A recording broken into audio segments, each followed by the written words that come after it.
Hello, friends. This is Dave Hurwitz, executive editor at ClassicsToday.com, here to answer the question, since we've been having a really interesting debate lately about these things. What is good sound? Really, what is it?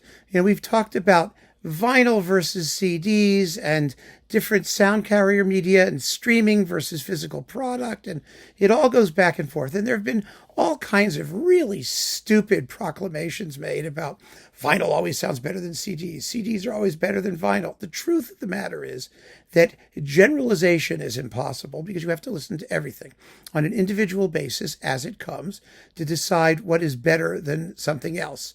To claim that one particular sound carrier medium is invariably superior, open reel tape, CDs, DVDs, 8-tracks, cassettes, I think that's really kind of a waste of time.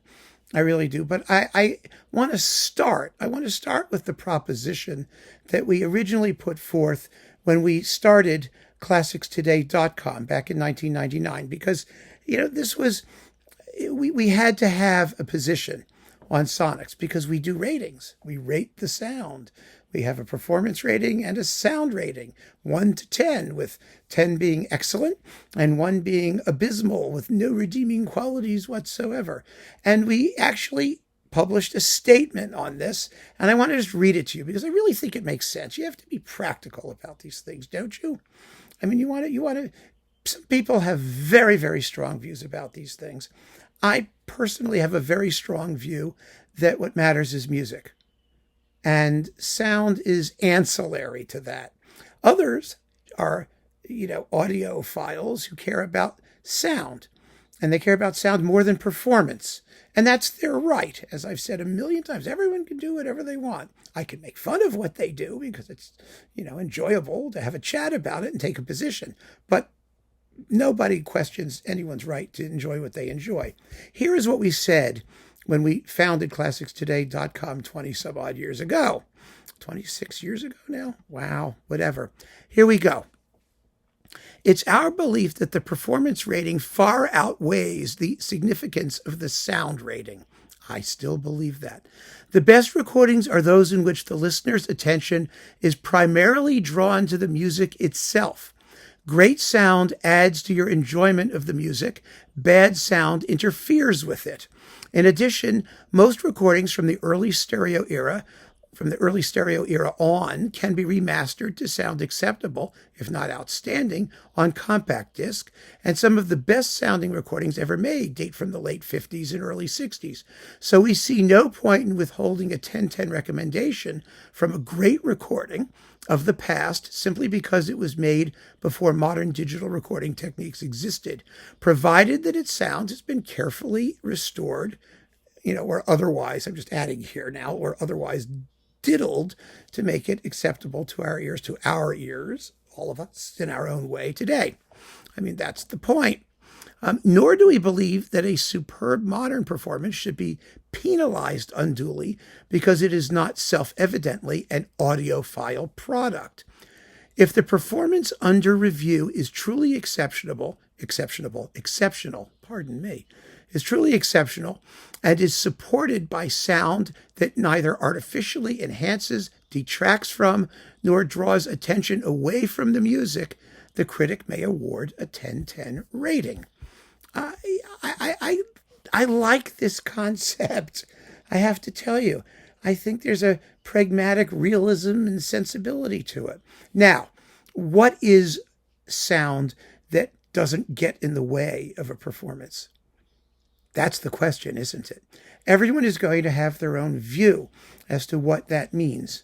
Some people will say, well, if it doesn't sound like this, if it's digital, it must be bad because it's glary. It may or may not be.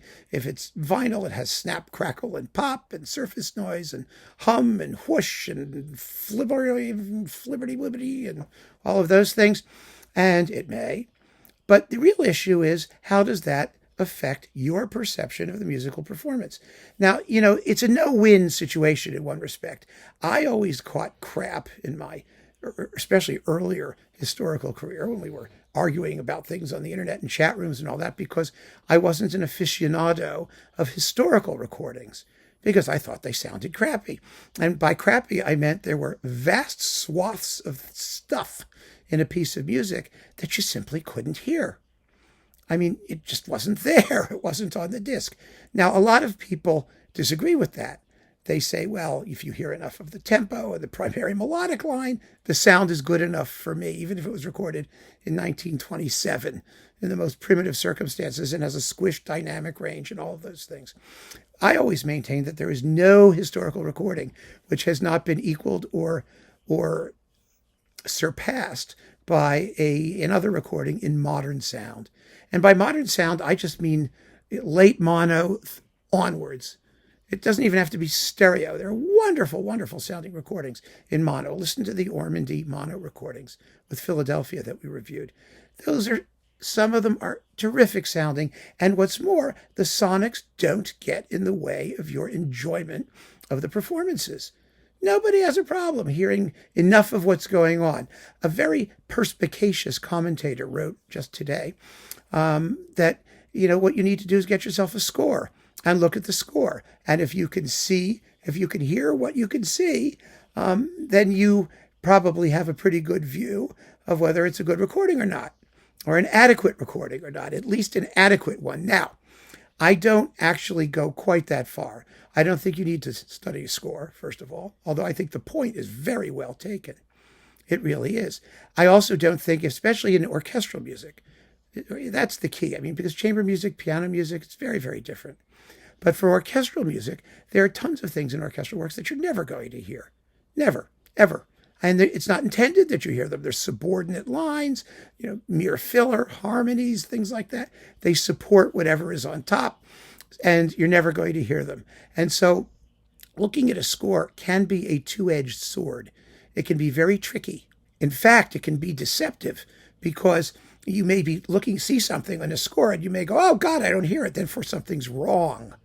I mean, there are entire schools of thought about this that have made music a mess, quite frankly.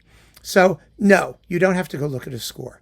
But you do have to know what a piece sounds like. The best thing to do, and this person also recommended that, is go see it. Go hear it live. Get a sense of what the piece is supposed to sound like in a live circumstance. And then you'll know how well a recording approximates or reproduces what you're supposed to hear. It doesn't have to sound like a live recording. It doesn't have to be exactly the same. And there can be moments where recordings can be even more transparent than most live recordings, which is not necessarily a bad thing. But you still have to have a basis to sort of figure out where you stand with respect to the work. And quite frankly, the only way to acquire that information is by listening to lots of performances. And then you'll hear what some have that others don't, and you can check. I mean, the whole way, and I've talked about this before, the whole reason I became a critic is because I was listening to performances and they sounded so different from each other. So I wanted to know what was going on. So I did go and look at scores, not to show who was right and who was wrong particularly, but to be able to understand after hearing a wide variety of performances what the composer actually wrote, and so determine what his intentions might be. And that was very useful, and it still is. It's extremely helpful.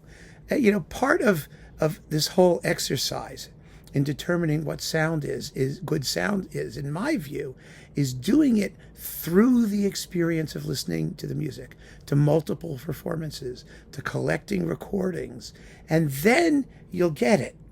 I think it is inimical. Is that the word? Inimical?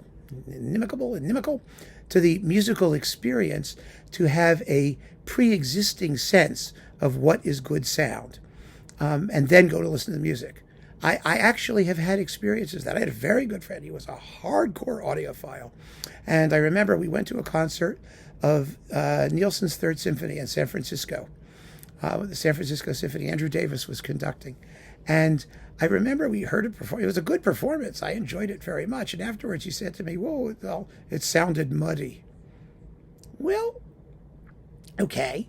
Why? What was muddy about it? To describe mud in terms of the sound, you can't. I mean, you have to know what Nielsen's Third sounds like first to be able to say whether the performance in question was muddy or not. whether there was something that you didn't hear that you were expecting to hear. To just come to a live event and say the sound is wrong is, I think, rather strange. But a lot of people go about it that way. They really do. People hear the acoustics of the room. Well, some rooms have lousy acoustics. The Barbican, blah, dry as dust. That doesn't mean you can't hear a great performance, or that good recordings can't be made there, or recordings that at least sound acceptable, based on what the piece ordinarily sounds like. So, I don't want to make too much of this, but I do want to point out that as a rational thinking human being and as a music lover, it's not helpful, I think, and that's why I kind of, look askance at the whole concept for the, when the audiophile community tells you tubes are warmer, vinyl is warmer, CDs are cold and clinical, digibits do this and that. None of that matters. None of it matters. What matters is what the composer wrote, what the music expresses, and whether or not the recording in question allows you to experience that. And I think most of us should be pretty open-minded about those things, because these pieces of music aren't fragile. They're not destroyed by sonics that are slightly off, any more than a live performance is destroyed by somebody with a cough, or somebody flipping a page in a program, or opening a candy wrapper, or a performance where, the horn cracks a couple notes, or the violins get a little bit out of sync. Nothing is going to be perfect. Nothing ever is going to be perfect, however much everybody strives for it. And so the issue then is, how close can we get to an enjoyable experience where nothing comes between you and the music, whether it's the sonics or some aspect of the performance or anything else. And so good sound is the sound that allows you to enjoy what you're listening to, whatever that happens to be. And if it does, the sound is good. It's okay. You can say something is better than something else. Something is outstanding sonically, purely on a technical basis, just as some performances have better performance, better technique, better playing, purely on that virtuosic or technical basis. Yeah, we can make these comparisons all the time, but don't deny yourself the ability to enjoy a splendid performance simply because you have some pre-existing notion about what constitutes good sound.